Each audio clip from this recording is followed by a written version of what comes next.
Subic Bay, on the west coast of Luzon, was the heart of America's military presence in Asia for nearly a century. Its deep harbor made it a vital naval base, growing into a massive logistics hub and a symbol of U.S.-Philippine ties. During World War II and the Vietnam War, Subic was indispensable, repairing ships, supporting fleets, and blending American and Filipino cultures. The base provided jobs for thousands of Filipinos and became part of the local identity. For the U.S., Subic projected power across the Pacific, ensuring stability and protecting sea lanes. The partnership shaped Southeast Asia's security for decades, forging a bond that defined the U.S.-Philippines alliance. Subic, along with Clark Air Base, was a physical commitment to the Philippines' defense. Generations of U.S. sailors called its waters home, and the base's legacy endures as a testament to a complex, enduring friendship. Subic Bay was more than a base. It was the beating heart of American naval power in the Western Pacific. The early 1990s brought a turning point for Subic Bay. Rising nationalism in the Philippines fueled calls to end the U.S. military presence. Seen as a colonial relic, the debate reached a climax in the Philippine Senate, dividing the nation and straining the alliance. Then, in 1991, Mount Pinatubo erupted, devastating nearby Clark Air Base and damaging Subic. The cost of repairs, combined with political tensions, made continued U.S. presence untenable. In September 1991, the Senate rejected a new treaty, and by November 1992, the last U.S. sailors departed. The economic impact was immediate. Thousands lost jobs and the base stood empty. The Philippines transformed Subic into a thriving freeport zone, shifting from military to civilian use.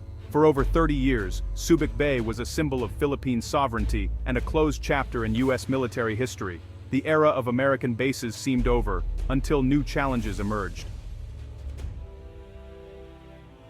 Fast forward to 2025, the world has changed, and so has the Philippines' outlook. Rising tensions with China have prompted Manila to rethink its alliances. The Enhanced Defense Cooperation Agreement, or EDCA, signed in 2014, paved the way for a new U.S. presence. Rotational, not permanent.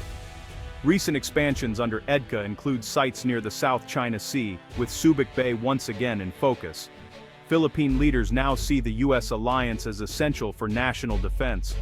Access to U.S. training, equipment and deterrence is a pragmatic response to regional threats. U.S. forces are returning, not as owners, but as partners, working alongside Filipinos in a new, equal alliance. This comeback is about adapting to 21st century realities, not recreating the past. Subic Bay's revival is a strategic realignment, born from shared concerns for regional stability. The partnership is back, stronger, smarter, and ready for new challenges. The main reason for America's return? The South China Sea.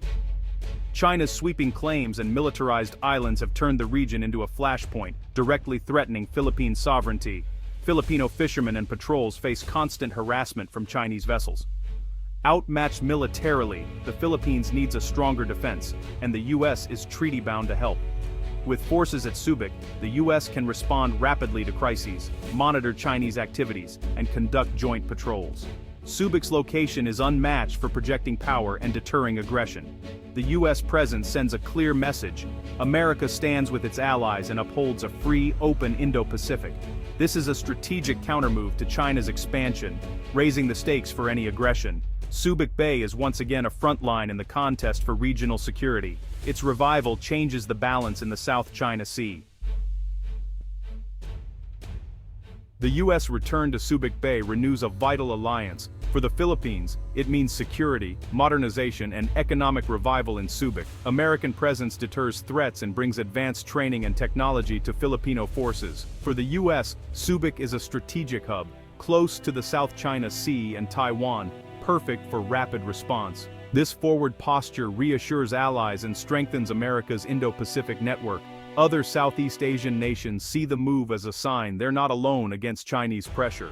The alliance anchors a rules-based order, promoting peace through strength and cooperation. The return is a direct answer to rising tensions, reaffirming a decades-old friendship. Subic Bay's story has come full circle.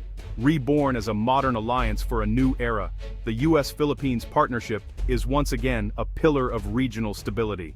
Together, they send a clear message: the alliance endures, stronger than ever.